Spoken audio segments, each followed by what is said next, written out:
Right, let's get started. Let's welcome again to my panel broadcaster and author Christine Hamilton, and also author and journalist. They've taken you out. Oh, broadcaster and journalist, Danny Kelly. How can you ignore Danny? I know, you couldn't miss him, could you? I mean, you know, as if. Thank goodness. So early into the show isn't as well. Straight in there. Straight in there. Danny, you are a car Dealer. salesperson. Guru. Dealer. Yes, I'm a car Would dealer. you buy a used car from Danny? Is that Danny? the question of the day? That is or- one of them, yeah. I would. We You could would? turn Of it. course I would. Yeah. At least you know where to bring it Of course back. I would. I sold a car to a guy from Braintree, is it, in Essex? Braintree in Essex. The only reason that he came up to the Midlands to buy a car was because of ULEZ expanding with Mayor Khan in London. And Oh, God. yeah, I know, yeah. And the guy was furious because he didn't want a part exchange. Anyway, so enough of that. Electric cars, I wouldn't buy them. No, they've plummeted in price. Right. Because generally speaking, the used car market has lost complete confidence in their ability to get from A to B without a cock-up. There was a story over Christmas, millions of people on the roads, and I think 4 or 5% of the cars on the road were electric. And all of a sudden, this is what everybody with an iota of common sense knew was coming. Then you were going to have a lot of... with just a tiny grain of sense, you knew you were going to have the perfect storm of charging these cars when there's 3 or 4 charging portals and there's 30 or 40 cars wanting to charge. And the thing is, when I fill up my car with diesel, it takes 5 minutes. If you want to fill up your Tesla in Cumbria and get down to London or Well, you won't Cornwall... make it, first of all, will you? No, it takes have to 45 minutes. And the car prices have plummeted. I wish... Now, listen, you were correct to distinguish between the EU and the UK, Nana. For some reason, in 2020, Boris Johnson said, guess what? Great news. I am going to bring forward the ban on petrol and diesel cars to 2030. Almost like a bonus, the benefit of Brexit. And I thought to myself, why? The rest of the European Union are banning them 5 years later. I really think that whoever is in charge of the next election, as you intimated, Nana, needs to get a grip and almost reflect on what society thinks, rather than this ideological drive to net zero. I think they should put it back 5 years to streamline with the rest of Europe. And then we can have a conversation about 2050. What do you think, Christine? Well, I think they should scrap it altogether, but that's another story. Yes. So this electric car business is a complete nonsense. Nobody in their right mind would buy an electric car. Most people who've got them wouldn't have bought them without the fact that they're deeply subsidised. The market is so distorted, so everybody else is paying for these people to have their electric cars. You know, they don't pay road tax, they don't pay congestion charge. For now. Etc. For now. But I think I call it the Benny Hill policy. Do you remember Benny Hill, the fastest milkman in the West? He used to run around, because he had an electric milk cart. Used to follow a load of topless women. For things like milk delivery and buses, for example, in congested... Shut up, you two. In congested zones, electric vehicles... That's it. I can imagine you actually being chased by Benny Hill back in the day. Oh, I was. I can imagine that. But no, seriously, electric vehicles for things like that are highly sensible, etc., etc. But to expect people to convert to electric cars to the extent that the government expects them to do it is they're bonkers. The people who can afford them are the people who've got their own charging points at home and the people who are running around in, congested areas.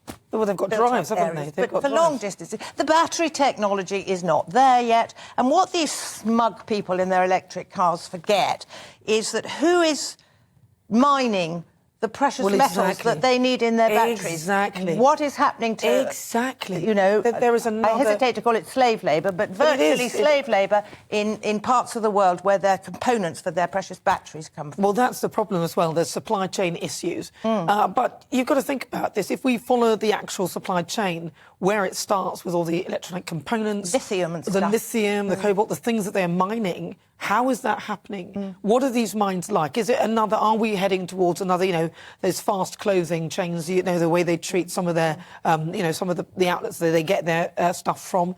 And my other worry is that, frankly, they don't make any sense because I don't have a space to charge it. I came out of my house today, my neighbour said to me, oh, God, she goes, our cars, because my car's a little beat-up Citroen C1, I love it, it's so good. I think it's 178,000 miles now, I know. Yeah, anyway, so my wonderful C1, there it is. And she goes, our cars are worth more than we paid for them. And I said, really, what, my beat-up? She goes, yeah, nobody wants to get rid of them. She said, I don't know what I'm going to do. She said, I don't know what I'm going to do with my car. I'm doing her voice if she's watching. But she said, I don't know what I'm going to do. Yeah. I can't afford it. And this is just my neighbour talking to me about her car because somebody had scratched her car and scratched mine and whatever. And we're going on about we don't know what to do. But the trouble is that the politicians are building up trouble for the future. They always do it. I mean, it was, what was his name? Clegg, Cameron and Clegg, who failed to build nuclear power stations when they were in power, so they've left us with this problem now. We haven't got enough nuclear power. What we should be doing is opening up the coal mines. We should be getting more out of the North Sea. We should be doing all that sort of thing, not saying everybody's got to go electric. But what about the Madness. air pollution? The air pollution, I mean, I spoke to Rosamund Kisser-Deborah, her daughter died from air pollution. This is a terrible situation that we're dealing with. Danny, I mean, so was the air pollution directly? Was that the was that the only reason? Well, that was what was put on the certificate. She was actually the first person to have that as a She's cause the of girl death. in London, yes. The Yeah. one. So my thoughts are, I am mindful of that because I met Rosamund. She's an amazing woman.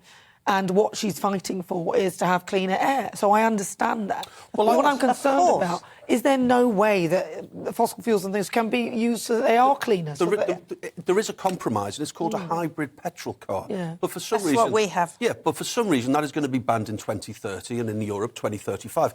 Now, hybrids are perfect for driving around city centres like London or Birmingham or Coventry without actually polluting the area. Yeah. So that poor girl, the apple of that poor woman's eye. If the city streets of London were populated with hybrid cars, then that poor girl, I don't know, she may not be dead. She may be alive because you are running on battery power and the car engine is gently charging it as you are running. But for some reason, the politicians, the ideologues with this, they have banned hybrid. And that would be a compromise, in my view. They are encouraging at the moment. I mean, one of the reasons why we got a hybrid, we needed to change anyway, we can't afford just to change on a whim, was because it meant we didn't have to pay the congestion charge. And ULEZ, not congestion, the ULEZ coming into London. So they're encouraging people to have these hybrids, but not forever. No. That's the crazy thing about it, because they are, in the city centres, they're battery-powered, which is what they want. There's a place for electric cars, and it is not throughout the whole country on long journeys. It's small journeys, you know, buses. Yeah. But my thing is also that the target that they set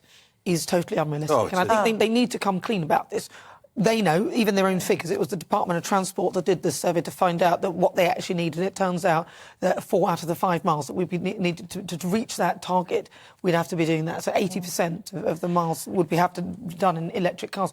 It's just not. We're not there. We're nowhere near it. And they're not building enough power charging stations. They're supposed to. There was an article in the Telegraph recently that said if they want to hit their target of 300,000 power station charging points, by 2030, they need to, instead of building 800 a month, they need to build 3,000 a month over the next, 7 years. Wow. That's 84 months. What they need is, and I'm sure this is what will happen, that cars will have 2 batteries and you charge along using one, and then when that's exhausted, you switch to the other, and meanwhile, the first one charges. So they swap from one to the other, and it just happens. You don't need an external charging point. Well, maybe. That's the technology we need. Well, Christine, they need you at the helm. Thank you. That was